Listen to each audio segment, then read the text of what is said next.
હરિયાણામાં વિધાનસભા ચૂંટણીના કાઉન્ટડાઉન સાથે માહોલ જામી રહ્યો છે। ભાજપે હરિયાણાના 67 ઉમેદવાર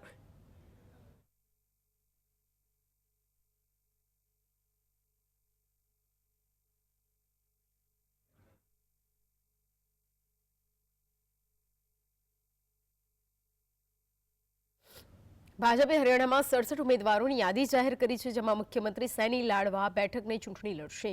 આ યાદીમાં 17 મંત્રીઓને રિપીટ કરાયા છે, જ્યારે એક મંત્રીની ટિકિટ કપાઈ છે। પૂર્વ મંત્રી અનિલ વિજને અંબાલા કેન્ટથી, મંત્રી કમલ ગુપ્તાને હિસારથી અને કબલપાર ગુર્જર યમુનાના જગધારી ટિકિટ આપવામાં આવી રહી છે। હરિયાણાની તમામ 90 બેઠકો પર એક જ તબક્કામાં 5 ઓક્ટોબરે મતદાન થશે। પરિણામ 8મી ઓક્ટોબરે આવશે।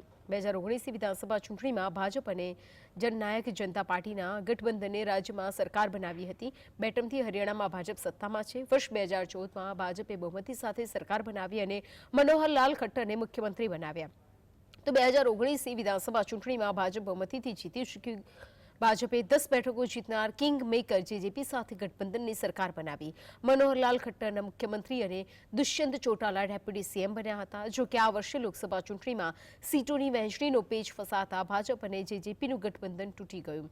ભાજપે મનોહરલાલને બદલીને નાયબ સિંહ સૈનીને મુખ્યમંત્રી બનાવ્યા હતા।